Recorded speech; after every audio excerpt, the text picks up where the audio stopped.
Friends, आज हम बनाएंगे सांभर, जो कि सभी का बहुत फेवरेट होता है।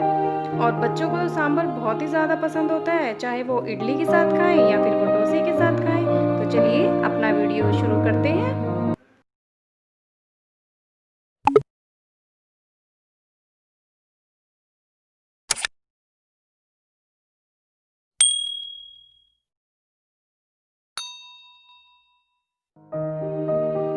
सांभर बनाने के लिए मैंने यहाँ पर अरहर की दाल ले ली है, जिसे कि हम तूर की दाल भी बोलते हैं। इसको मैंने आधा घंटा पहले भिगो के रख दिया था।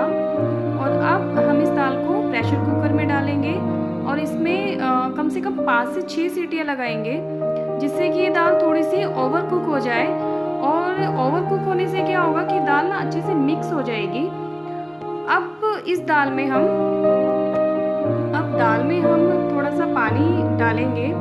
दाल में जो है पानी आप अपने अंदाजे से भी डाल सकते हैं। नॉर्मली जैसे दाल में पानी डाला जाता है उसको बॉईल करने के लिए, मैंने यहाँ पर दाल में 2 गिलास पानी यूज़ किया है।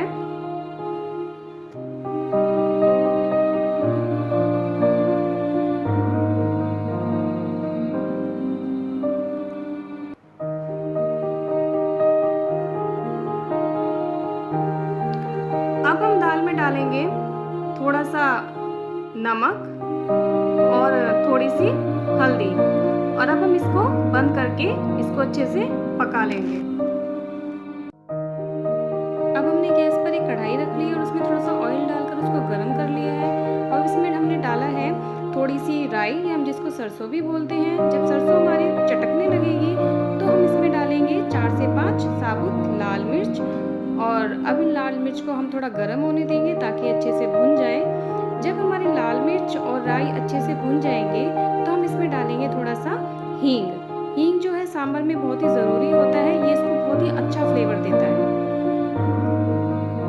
अब हम इसमें डालेंगे 7 से 8 कड़ी पत्ते और इसको भी गर्म होने देंगे।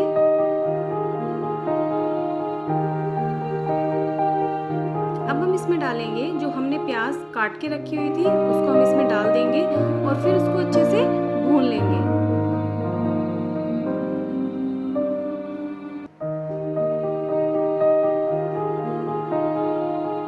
प्याज को हमें ज़्यादा ब्राउन नहीं करना है, क्योंकि प्याज जब बहुत ज़्यादा पक जाएगी, बहुत ज़्यादा ब्राउन हो जाएगी, तो उसका टेस्ट जो है वो कड़वा होने लगता है, जो कि हमारे सांभर का टेस्ट खराब कर सकता है।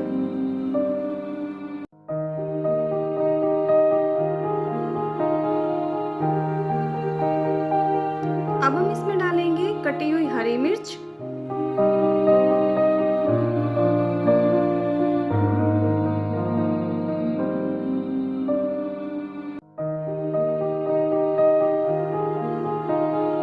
इसके बाद हम इसमें डालेंगे कटे हुए टमाटर और इन सारी चीज़ों को अच्छे से मिक्स करके पका लेंगे।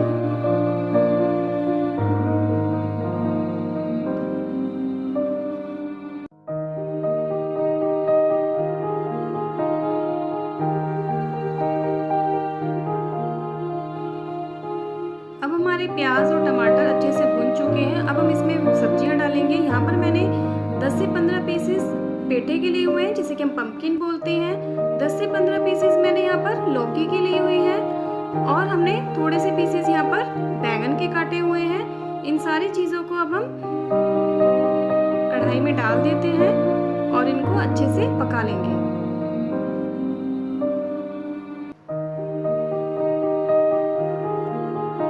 वैसे तो आप इन सब्जियों को दाल के साथ भी पका सकते हैं, लेकिन क्या होता है ना कि दाल के साथ जब आप सब्जियों को पकाते हैं ना, तो वो बहुत ज़्यादा ओवर कुक हो जाती हैं और जो सब्जियों का जो टेस्ट होता है वो बिल्कुल ख़त्म हो जाता है। इसीलिए मैं इनको दाल से अलग ही पकाती हूँ।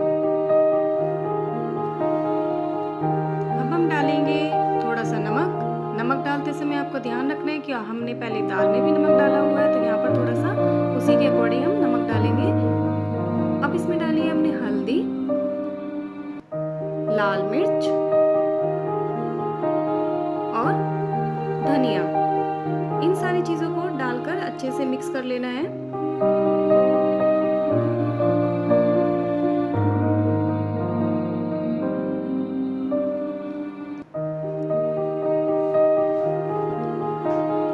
अब मैंने डाली है यहाँ पर कश्मीरी लाल लाल मिर्च, जो कि सांभर को एक बहुत अच्छा कलर देगी।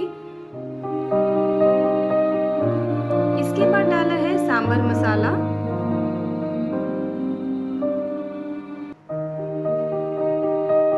और अब इन सारी चीजों को फिर से अच्छे से मिक्स कर लेंगे।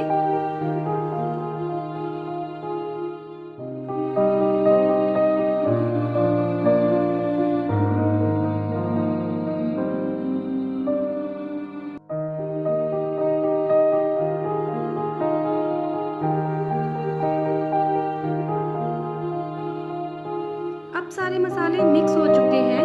अब इसे हम थोड़ी देर ढककर पका लेंगे ताकि ये सारे मसाले अच्छे से पक जाएं। अब देखिए सारा मसाला पककर तैयार हो चुका है। इसमें अब डालेंगे हम पानी, जिससे कि सब्जियां अच्छी तरह से पककर तैयार हो जाएं। इसमें हमें बस उतना ही पानी डालना है जिससे कि सब्जी सारी की सारी अच्छे से पक सके।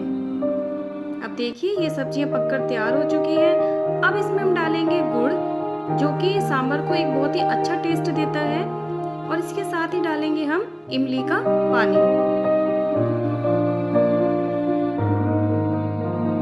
और अब हम सांभर को 2 मिनट के लिए पका लेंगे। अब हमारी दाल यहाँ पर रेडी हो चुकी है। इस दाल को हम अच्छे से पहले मिक्स कर लेते हैं। हमने यहाँ पर दाल अच्छे से मिक्स कर ली है।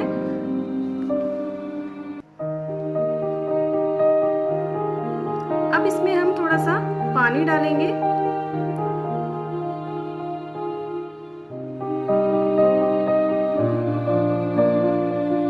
दाल को हम कढ़ाई में डाल देंगे और इसके बाद इस दाल को हम अच्छे से मिक्स कर लेते हैं। दाल को मिक्स करने के बाद हम इसे 5 से 7 मिनट के लिए पका लेंगे।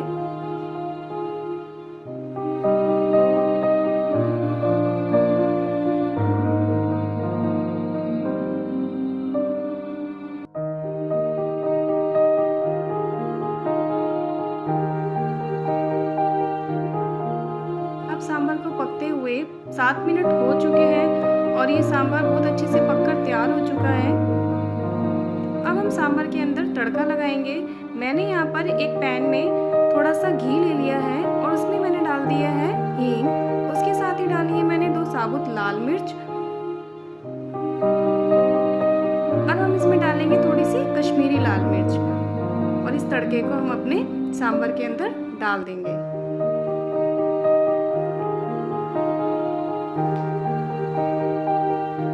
अब हमारा सांभर बनकर तैयार हो चुका है।